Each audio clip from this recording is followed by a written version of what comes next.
Et si le pire restait à venir pour l'Italie en 2019? On voit ça avec Patrick Artus. Bonjour Patrick. Bonjour David. Chef économiste chez Natixis. Alors on se doute bien que l'Italie, ça va rester un dossier chaud pour cette année 2019. Mais il y a comme des choses qui vont dans le bon sens. En décembre, on a eu quand même une petite avancée. Un gouvernement italien qui a dit, bon, sur le déficit public, ça ne sera pas 2,4% en 2019, ce qui rendait évidemment d'humeur chafouine la Commission européenne, mais 2,04%, il y a eu ce chiffre. On se dit que c'est rassurant. Il y a ce geste qui a été fait de la part de ce gouvernement de coalition italien. Oui, alors, l'état des lieux à la fin de 2018, c'est que les Italiens acceptent de ramener leur déficit public aux alentours de 2% du PIB. La Commission continue à dire que peut-être il faudrait un peu plus d'efforts, mais enfin, on est passé de 2,4 à 2, ce qui effectivement semble manifester voilà, donc une on bonne enterre l'âge de guerre, voilà. Et donc le pire n'est pas à venir. Alors, qu'est-ce qui va mieux, enfin, qu'est-ce qui va s'améliorer et qu'est-ce qui risque quand même d'aggraver la situation de l'Italie en 2019 ? Les marchés financiers croient que le risque, c'est un risque de sortie de l'euro. C'est un truc un peu technique, mais peut-être on peut raconter à vos auditeurs. On peut regarder, l'Italie a émis de la dette en dollars. Et bien sûr, essentiellement de la dette en euros, mais aussi de la dette en dollars. Ce qui s'est élargi comme taux d'intérêt, ce sont les taux d'intérêt sur la dette en euros, et très peu sur la dette en dollars. Ce qui montre bien que ce que craignent les marchés financiers, c'est que l'Italie sorte de l'euro. Parce que s'ils craignaient que l'Italie fasse faillite, ils auraient autant peur sur la dette en dollars que sur la dette en euros. En aucun cas, le gouvernement italien a dit qu'il était question qu'il sorte de l'euro. Donc, oui, mais c'est ce qui a fait monter les taux italiens à la fin de 2018 et qui les maintient autour de 3% ou un peu en dessous, tout à fait à la fin de l'année. Et donc, on est dans une situation où il y a une erreur de jugement des marchés financiers. L'Italie ne va pas sortir de l'euro. L'argument, c'est celui qu'on a déjà utilisé pour la Grèce, pour la France, avec l'élection présidentielle, vous vous rappelez. L'Italie a une énorme dette extérieure en euros. C'est pas seulement la dette de l'État, qui est qu'un petit morceau, c'est la dette des entreprises, des banques qui ont émis... On a souvent dit que la dette italienne était détenue par les épargnants. Oui, la dette publique, 70% par les... Mais il n'y a pas seulement ça. Mais il y a 180% du PIB de dette extérieure, 40% c'est de la dette publique. Alors l'État italien a le droit, enfin peut, transformer sa dette en lire.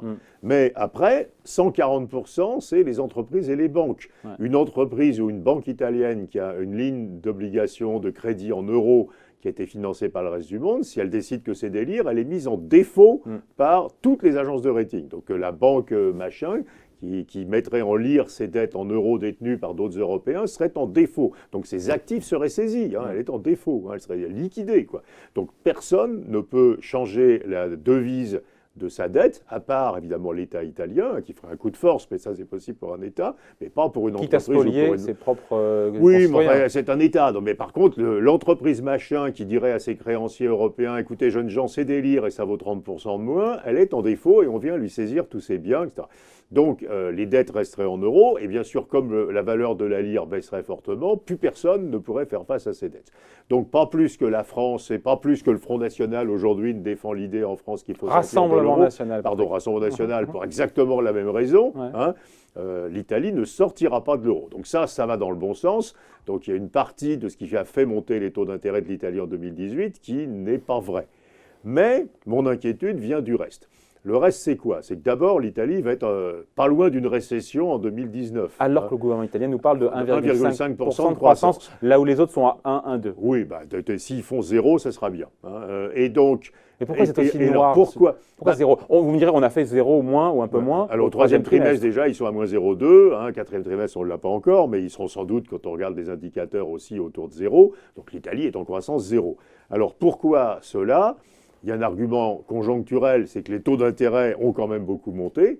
Et que la hausse des taux d'intérêt a fait chuter l'investissement. Ça pénalise les particuliers qui veulent s'endetter, les entreprises qui veulent investir. Les gens s'endettent moins, le crédit est en train de reculer, l'investissement est en train de fortement reculer, etc. Et il y a un argument structurel, et qui est à mon avis le plus important, c'est que la croissance de long terme de l'Italie, ce que les économistes appellent la croissance structurelle, potentielle, ce qu'on peut faire dans le long terme, elle est de 0. Donc l'année normale, l'Italie fait 0 de croissance. Ce n'est pas une anomalie pour l'Italie de faire 0 de croissance. Et pourquoi ils font 0 de croissance? Ils font 0 de croissance parce que les gains de productivité sont de 0 et que la population active diminue avec le vieillissement démographique. La croissance potentielle, en réalité, elle est même un petit peu négative. Donc c'est tout à fait exceptionnel que l'Italie fasse un peu de croissance. C'est juste dans des périodes où les gains de productivité, j'y pense juste, c'est ce que chaque personne produit en plus tous les ans. Par heure travaillée ou par jour en travaillé. Italie, depuis 25 ans, la productivité du travail n'a pas augmenté. Elle est la même qu'au milieu des années 90. Hein. Et donc, chaque Italien produit la même quantité. Et il y a de moins en moins d'Italiens sur le marché du travail, hein, puisqu'il y a 1,4 enfants par famille en Italie. Hein, donc, l'Italie est condamnée à une croissance de 0 en moyenne. Quoi.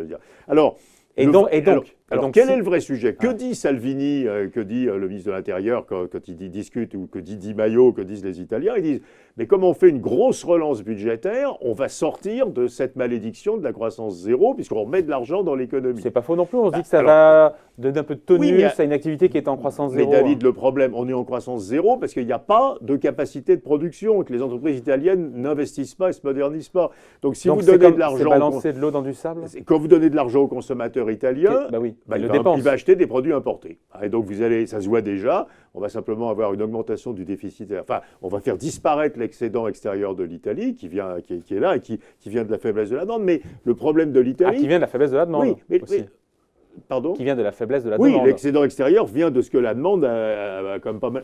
Mais aujourd'hui, il n'y a pas de capacité disponible en Italie. C'est-à-dire que parce que les entreprises n'ont fait aucun gain de productivité depuis 25 ans. Donc il n'y a aucune capacité à produire plus. Pour produire donc tout cet argent, il est donné aux Italiens. Aux consommateurs pour consommer. Et avec des produits qui sont importés, et donc ça pénalise la croissance. Parce que si on veut plus de croissance en Italie, il faut que la productivité augmente. Hein, rien n'est fait par le gouvernement italien, justement, puisque pour s'occuper de la productivité. Mais c'est bien pire, puisque dans un monde où il n'y a pas de un pays où il n'y a pas de gain de productivité et où la population diminue avec le vieillissement, ils décident de réduire l'âge de la retraite, de le ramener en gros de 65 à 60 ans. C'est un peu plus compliqué que ça. Et donc, si vous réduisez l'âge de la retraite, alors qu'il n'y a déjà pas assez de personnes pour travailler avec le vieillissement et qu'il n'y a pas de gain de productivité, vous allez même faire chuter l'activité. Il n'y aura personne pour travailler. Quoi. Donc le résultat à court terme, c'est que en 2019, s'il n'y a pas 1,5% de croissance attendue par le gouvernement, mais zéro, ça veut dire un déficit public sinon même moins que ça, qui est beaucoup plus élevé que ce parce que s'ils raccourcissent l'âge de la retraite avec effet dès 2019, la croissance sera négative. Hein, alors ça sera peut-être fait plus tard seulement. Et si la croissance est de 0, le déficit public, il ne sera pas de 2, il sera de 3 ou pas loin.